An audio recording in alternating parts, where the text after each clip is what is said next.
स्वाभिमानी शेतकरी संघटनेने स्वबळावर लोकसभेच्या रिंगणात उतरण्याची घोषणा केली आहे। पश्चिम महाराष्ट्र, मराठवाड्यासह विदर्भात सुद्धा स्वाभिमानी उमेदवार देणार असल्याचं राजू शेट्टींनी जाहीर केलंय। दुसरीकडे राजू शेट्टींनी उद्धव ठाकरेंची मातोश्री निवासस्थानी भेट घेतल्यामुळे वेगळ्या चर्चांना उधाण आलंय। बघूया त्याच संदर्भातला हा रिपोर्ट।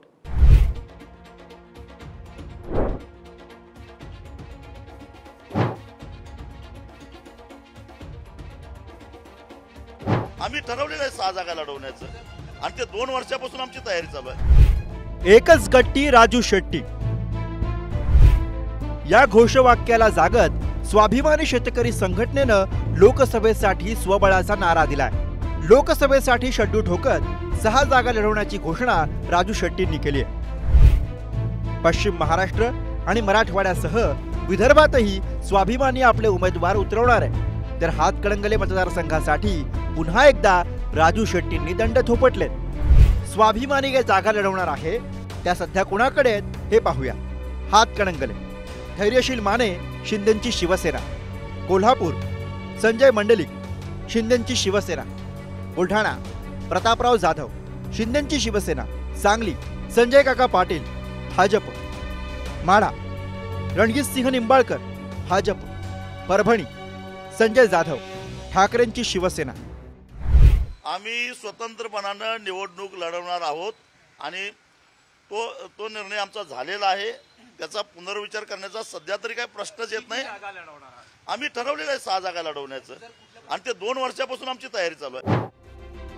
2019 मध्ये स्वाभिमानी शेतकरी संघटनेनं लोकसभेच्या 2 जागा लढवल्या, पण या दोन्ही जागांवर त्यांचा पराभव झाला होता। खुद्द राजू शेट्टींना सुद्धा हातकणंगलेमधून पराभवाचं तोंड बघावं लागलं। हातकणंगलेमध्ये शिवसेनेच्या धैर्यशील मानेंना 5,82,060 मतं मिळाली, तर राजू शेट्टींना 4,86,042 मतं। वंचितच्या असलम शेख यांना 1,22,646 मतं पडली। तर तिकडे सांगलीमध्ये भाजपच्या संजय काका पाटील यांना 5,08,995 मतं पडली। स्वाभिमानी संघटनेच्या विशाल पाटील यांना 4,44,643 मतं, तर वंचितच्या गोपीचंद पडळकर यांना 3,02,34 मतं। एकीकडे स्वाभिमानीनं बुलढाण्यातनं उमेदवार देण्याची घोषणा केली, तर दुसरीकडे राजू शेट्टींचे सहकारी रविकांत तुपकर हे बुलढाण्यातनं स्वतंत्र निवडणूक लढवण्याच्या निर्णयावर ठाम आहेत। स्वाभिमानी शेतकरी संघटनेत राजू शेट्टी आणि रविकांत तुपकरांमध्ये मतभेद असल्याचं बोललं जातं।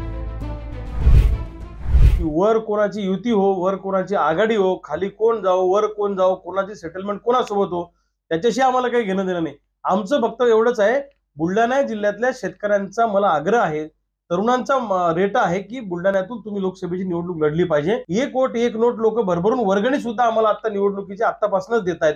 त्यामुळे ही बुलढाण्याची लोकसभेची निवडणूक अत्यंत ताकदीनं आणि प्रभावीपणे आम्ही लढू आणि जिंकू सुद्धा। जे आरोप आमचे स्वतःच्या पक्षातले काही लोक राजू शेट्टी साहेबांवर करतायत, त्यांच्या डोक्यात काही वेगळी चूल मांडायची भावना असू शकते की मग आता आम्ही लोकसभेचं तिकीट जाहीर केले, मग फुकट मिरच्या कशाला आहे, घ्या की तिकीट हाती आणून देतो ना, आम्ही तिकीट द्यायला तयार हो, तुम्ही ठरवा। आता तुम्हाला निवडणूक लढायचीच नाही का बा, म्हणून तुम्ही राजू शेट्टीवर आरोप करताय का, हा आमचा त्यांना सवाल आहे। दरम्यान राजू शेट्टींनी उद्धव ठाकरे यांची मातोश्री निवासस्थानी भेट घेतली। या भेटीमुळे राजू शेट्टी पुन्हा महाविकास आघाडीशी युती करणार का या चर्चांना उधाण आलं होतं, पण महाविकास आघाडीशी काहीही घेणं देणं नाही असं म्हणत राजू शेट्टी स्वतंत्रपणे निवडणूक लढवण्यावर ठाम आहेत।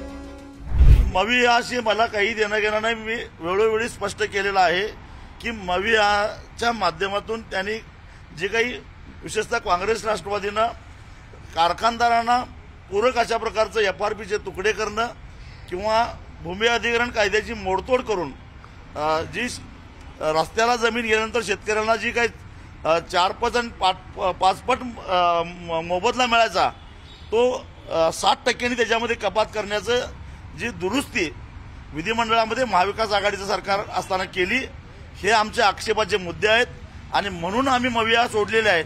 त्या मुद्द्यावर जोपर्यंत स्पष्टीकरण मिळणार नाही तोपर्यंत मवियाबरोबर जाण्याचा प्रश्न येतो। राजू शेट्टींनी भूमिका मांडली, पण महाविकास आघाडीची काय भूमिका आहे?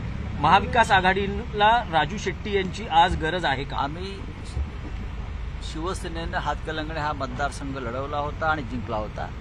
तो मतदारसंघ शिवसेने एकीकडे राजू शेट्टी मविया सोबत जाण्यास नकार देत आहेत, तर दुसरीकडे त्यांची उद्धव ठाकरेंसोबत जवळीक वाढल्याचं बोललं जात आहे. अदानी उद्योग समूहाविरोधात ठाकरेंनी जी लढाई सुरू केली आहे त्याला शेट्टींनी पाठिंबा दिला. विशेष म्हणजे शरद पवार आणि अदानींचे संबंध अवघ्या महाराष्ट्राला परिचित आहेत. त्यामुळे राजू शेट्टींसोबतच्या भेटीतून उद्धव ठाकरेंनी एका दगडात 2 पक्षी मारल्याचं चित्र निर्माण झालंय. पक्ष फुटला असला तरी आपण बळ राखून असल्याचं उद्धव ठाकरेंनी दाखवलंय.